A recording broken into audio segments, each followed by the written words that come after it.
Welcome to Cultivating Her Space. I'm Dr. Dom, a college professor and licensed psychologist. And I'm Terry Lomax, a techie and motivational speaker. Now, before we jump into today's episode, we want to share something special. For the first time in 8 years of podcasting, we're taking a much needed summer break. But stay tuned to see what that means for you. That's right, lady. After nearly a decade of showing up week after week, we're giving ourselves a little time to rest, recharge, and refill our cups. But don't worry, we're not leaving you hanging. Over the next few weeks, we'll be dropping these mini episodes filled with reflections, insights, encouragement, and some of the conversations we think you need right now. When we return, you can expect even more of what you love: authentic conversations, powerful storytelling, practical tools for healing and growth, and fresh perspectives on everything from mental health and relationships to self discovery and personal development. Thank you for being part of this community and for growing alongside us over the years.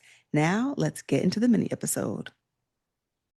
Okay, okay, I have a confession. Okay, go ahead. What So you I got? was thinking about our conversation with our producer that we had the other day, and I was like, you know what?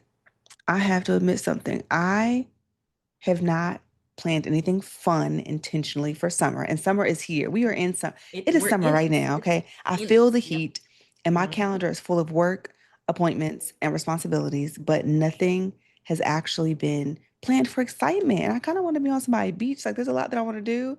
So I think we need to talk about this because can we be real? Summer hits different when you are an adult, It is. and when you are a It does. parent, Mm-hmm. vacation feels different because it's just you being with your child and being a parent in a different location. So it's like it makes things a Yes, little it complex. We got to does. talk about it, okay?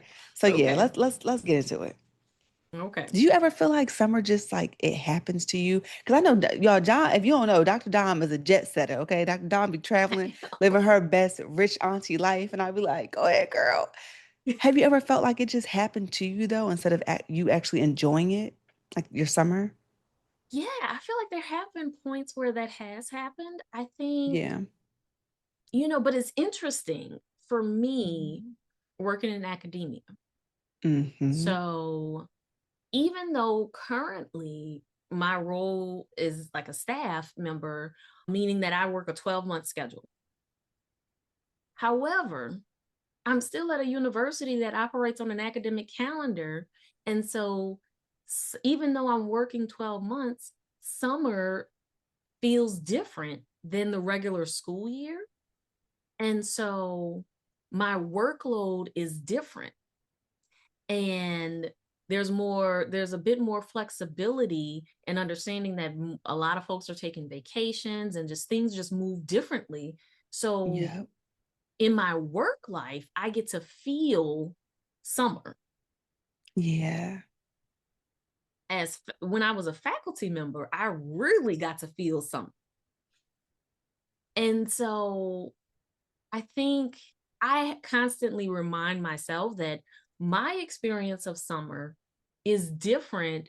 Even as an adult, my experience of summer is different than other adults that I know because work is work. Like the same it looks the same all 12 months, right?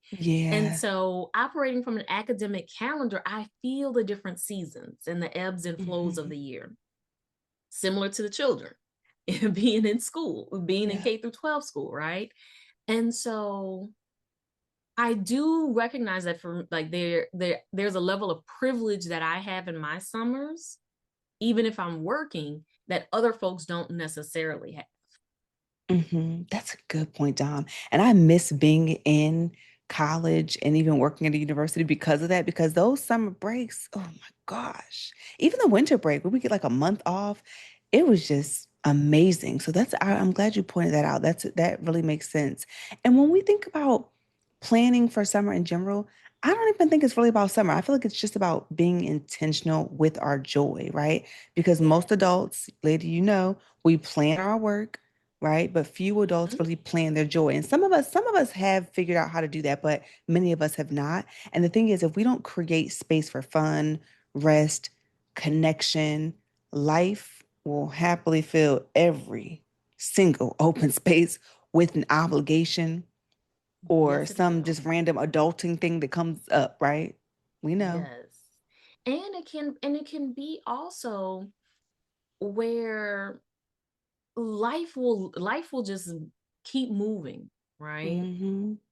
And it becomes this thing where we're doing everything prioritizing work because for most of us, work is where we spend most of our time. Mm-hmm. And that becomes the priority. And I think for a lot of us, work has to be the priority because it's the thing that funds our lives, right? Like Yeah. you have to make time for work because without the income, you can't do any of the things that bring you joy.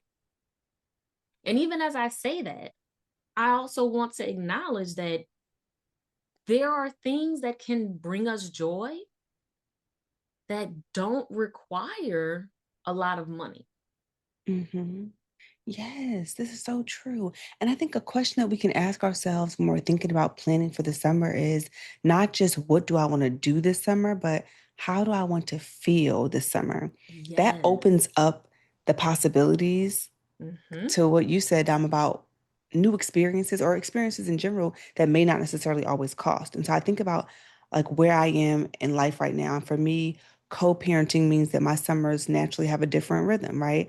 I'm so Yeah. grateful for it's a nice arrangement because there's time when like baby Z is with her dad. And so that gives me an opportunity to refill my cup or see friends or, solo adventures, rest, creative time, date night, stuff like that.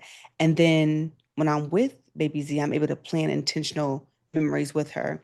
So that way your summer doesn't feel like you're in constant survival mode, planning it out and thinking about how do Mm-hmm. I want it to feel. Like you said, I went on a hike the other day and it was so amazing and it was free. All I had to do was drive there and walk. And it was so awesome. It was pretty packed too. Yeah, because more than likely the weather was great and Yep. everybody else is like, let me get some of this, let me soak up some of this sun, right? You hit the nail on the head. And so and I think for me, when I think about like what my summer looks like,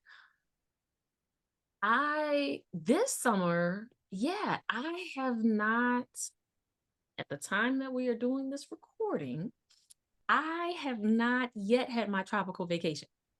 And I haven't finalized plans for my tropical vacation, which is weird for me because usually by this point in the Yeah. summer, if I haven't already taken a tropical vacation, flights are booked, hotels are reserved, and all the things, right? Yes.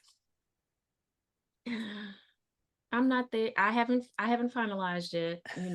That's a conversation for another day. But what and I what I have been doing though is taking advantage of living in California. Shout out to California for its wide range of things to do Mm-hmm. and sunshine in the afternoons, right?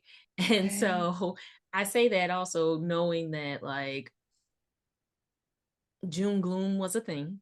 And so those Yeah. mornings were gross.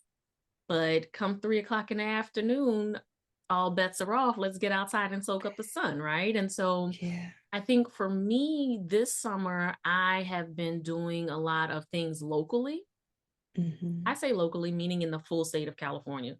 Yeah. Yeah. So there's been there's been concert festival excursions, there's been wine country adventures, there's beach time, and there's auntie time, and all of that happening within like locally. Like I could hop on a plane to make those things happen, but I could also drive to get to most of these things. Mm-hmm. And so I think for me, it was a reminder that I am privileged in where I live, that there is so much available to me that people come from all over to consider and use this as their vacation. Yeah, that's so true. That is so, so true. And when you think about, lady, like when you think about like practical tips, right? Or like a simple framework for how you can literally take this episode and make it a reality. Like plan your summer right now, despite where we are in the year right now. The first step is looking at your calendar, right? Like how many Yes. weekends do you have left? What commitments do you have? Where do you realistically have free time? And I'm also thinking about the kids. Like if you do have children or children in your life or you're caregiving, like what does their schedule look like so that you can kind of work around that? You know what I mean? So Hmm. think about all that first. And then number two, the money. You guys to know about that budget, right? So Yes. what feels comfortable financially? And again, as Dom said, travel doesn't mean, or fun doesn't mean that you have to travel or spend money. There are also free things that you can do as well. So looking into that. And then going back to what type of summer do you want to have? How do you want it to feel? What kind of summer do you want this to be? Is it more rest, more adventure, more friendships, more sex, more family time, more creativity? Like, what do you want that to look like? More solo time, okay? Can we talk about solo Yes. time? We Yes. love some good solo time. And then put it on the calendar. Yeah. It That's doesn't it. have to be, it doesn't have to be that complicated. Nope. It literally could be you find one weekend, and if your intention is you want more beach time, and let's say that your budget is $200. Well, you find the closest beach that you can drive to, or that you can get a really cheap flight, and maybe it's one day at the beach and then you come back. But you hit all the things. You got your time at the beach, you took a mini vacation, and you soaked up the sun. You had some time for yourself where you weren't focused on work. You weren't focused on all the things. You were prioritizing the thing that was important to you. Getting to the beach is what was going to bring you joy, and you found a way to do that. There we go. And now you make me want to go to the beach, Dom. But, lady, a couple of things to keep in mind. One, we have to stop waiting for joy to find us, okay? Yes. We need to be the owners and the cultivators of our joy. So go figure out like how do I want to feel? What experiences will enable me to feel that way, right? Plan your fun with the same intention you plan your work with, or you plan to do all the things you do for everybody else. Take time for you because you deserve it. And remember that a lot of times our best memories often come from ordinary moments that we make meaningful, right? It doesn't have to be this extravagant Yes. thing. Like it's just something that we give it meaning. Yes. And lady, before we wrap up this episode, like, we want you to remember that a vacation doesn't have to mean that you are spending thousands of dollars and that you have to allot 3 weeks to be off of work, right? It's about creating the moments that you look forward to, that truly bring you joy. So right now, what we're going to challenge you to do is to pull out your calendar, okay? Pull out your calendar, find one day this month and put something on it that's just for your joy, right? Not your partner's, not your children, your joy, right? It doesn't have to cost anything. It just has to remind you that your life deserves more than checking things off a to do list. That's right.